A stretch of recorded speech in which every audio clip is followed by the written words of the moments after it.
Hey everybody, it's me, your boy Goodboy, and welcome to today's video. I'm going to give you a political update and also a few other reflections on some ways I've been making money recently.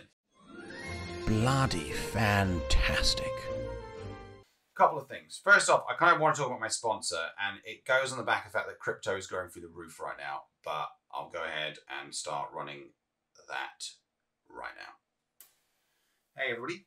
So you may have noticed that recently cryptocurrency has kind of gone through the roof. I mean, if you bought in March last year, it was $4,000. At the time of recording, it's about $47,000. So that would have been nearly 11 times on your money had you put, well, in fact, sorry, no, that's over 11 times on your money had you done it then. And a lot of analysts are saying that the Bitcoin could get way over the roof. Now, of course, that brings you down to my sponsors here, Skillshare, which is how on earth do you take advantage of that? Now, let me give you a little back step here in terms of Skillshare so you've got a good idea of what's going on.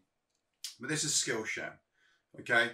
Really high quality videos, lots and lots of content, and don't forget to click the link in the description to enjoy it and all that sort of jazz. And there's a free sign up where you get 3 months free if you sign up today using that link, so please do check that out.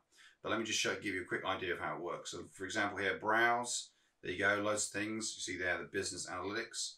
If I type in trading, here you go, straight off the bat. There's different ways of doing it, but look, there it is, crypto trading, blockchain from Dominic Dentes, okay? You got this lit video that comes up here. I'll mute it, but I'll just give you an idea here.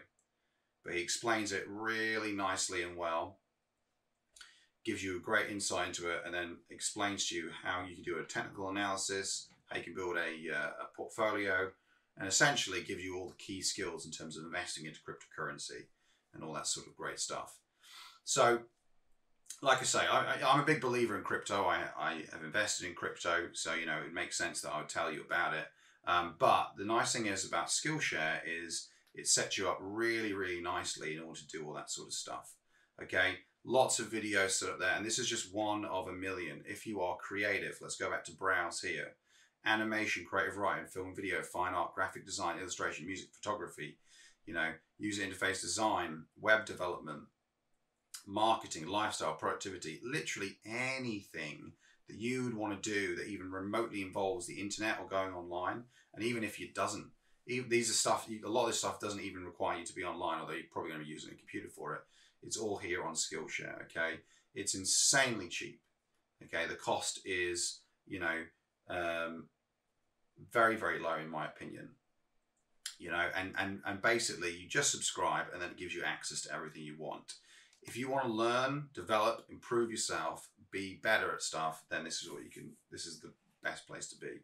So like I say, sign up, it's a subscription, click the link in the description below and get the most you possibly can out of learning and really skill up so that you can create amazing stuff and invest, make money, make returns, change your career, whatever you want to do. It's all here. So thank you very much.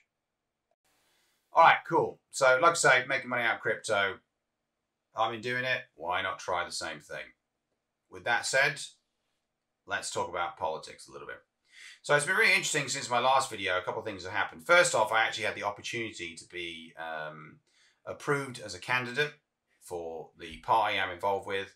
And also on top of that, I had a meeting quite recently about whether or not I should be the local representative of where I live. And if I'm completely honest, it kind of caught me by surprise. I got hit by quite a few questions I didn't really know how to answer well. I kind of fumbled quite a bit. And then on top of that, I had some very, very stiff competition. In many ways, I actually felt lucky that in the end, they've shortlisted me to go to a major panel to be interviewed against one other person. So, you know, like I say, I kind of expected just to be selected, not to actually end up having to go to another selection meeting. So I was kind of disappointed with that. But also, I'll be honest with you, I was quite disappointed with myself because my performance wasn't actually that hot, you know, and I feel like maybe I was a little bit complacent, maybe I was a little bit arrogant, maybe I was a little bit entitled. 3 things I hate and think should be purged of politics, and here I am doing them myself. So I've been having a hard look at myself, and I've been looking at the feedback I got well, the feedback that I got that was constructive, and I am looking to improve and change. And I think actually, do you know what? I need to get my act together. I need to, yeah, I need to be different, perform differently, and I need to, you know, I need to be a better person, be a better candidate, and fire on all cylinders and do my absolute best. And I think it's been a learning curve, and I'm glad I had the experience because that has now prepared me for the next meeting. But I have a lot more ahead of me, and I need to work hard at it. And I have, yeah, like I say, a lot to learn. So that's kind of the thing there with candidacy. I really hope I do get selected and represent my area, really care about my community, and I want to make a positive difference. But ultimately, I think I need to also be aware that, you know, it's a journey, it takes time, and you can't just rock up and expect everything just to work out.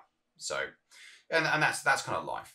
So that's kind of one point there with me in terms of journey on. But yeah, I have to say I was pretty bruised from the whole experience because it just did not go the way I wanted to go, and I knew I could do better.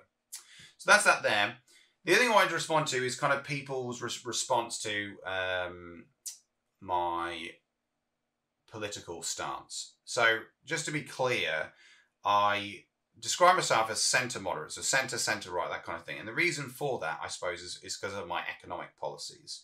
So I'm a big believer in, you know, social care, welfare programs, the NHS, all that kind of stuff to provide a safety net for our society and provide provision so that regardless of your financial status, that there is something there for you provided by the state that means that you don't starve, that you don't go without medical care, you don't go without education, etc., etc. You know, that's a very important value to me. So that's the one thing I consider that to be, you know, a kind of a moderate view. But I also believe in free market economics, in businesses and entrepreneurs, and a robust, strong economy. And I think if you have the two, you balance them together, then you will get, in my opinion, or you'll get close to having a society that works at its best, you know, where businesses thrive, but also poor people are provided for, people in poverty have opportunities as well. So that's kind of my thing. And so I feel like that's a moderate view. I feel like that's quite a centrist view, and hence why I said I had moderate views. However, some people pointed out, though, that I am appear to be a part of the Conservative Party, and that is absolutely true. And don't get me wrong, there are things, like I say, within the Labour Party, which I totally get why people are into them and do that, or other political parties, I totally get that. But I looked at all the political parties and I felt like I resonated most with them. I felt like there were opportunities, and people I liked and respected were were MPs in the Conservative Party, and I just felt, yes, actually, that is something that I would really love to, you know, get involved with, and I feel like that's where I would fit best. You know, but like I say, if people like other political parties, other allegiances, I totally understand that there is merit to each of them. So, you know, that's the kind of thing there. I think what maybe kind of irritated people was some of the stuff I had in terms of, like, you know, the culture wars. Now, I try not to be too, here I'm politically neutral, and I suppose on the Facebook page I shared, it's a bit more out there. I mean, like I say, it's not just me, but anyway. And I think actually, one of my big values is about free speech and people's ability to speak their mind and say what they think about things. And if you look at like a lot of movements that saw really, you know, significant changes, like just, for example, gay rights, they use free speech to achieve that. And that was really great that they had the opportunity to do that.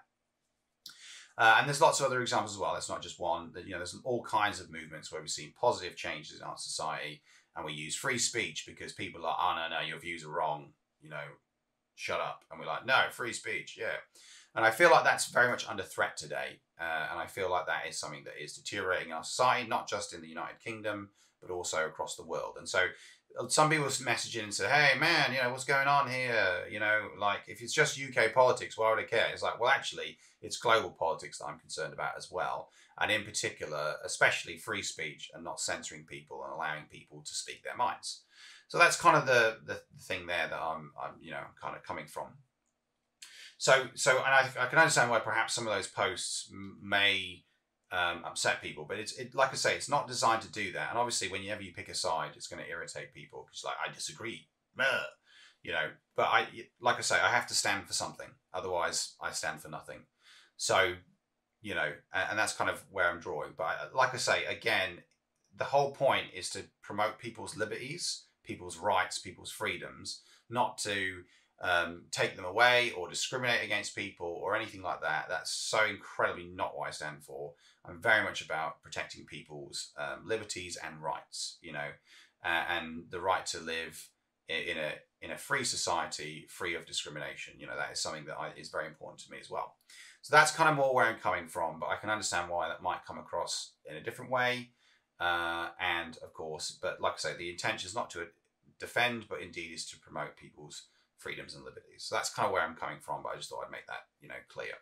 Now, like I say, I can see unsubscribers coming en masse, but I think kind of where I'm going with this is that, you know, ultimately I have to tell people if I'm going to politics what I stand for, and those are kind of just a bit of a sneak peek. And like I say, I'm not closed-minded. I want to listen to people. That's my most important priority. I want to listen to you, what you care about as well, and that's kind of where I'm at. So there you go. That's pretty much it really for now. Like I say, Skillshare of the Bomb. Check the link in the description below. Thank you so much for watching, and no doubt there'll be more updates in my political progress coming up soon. Take care. Goodbye.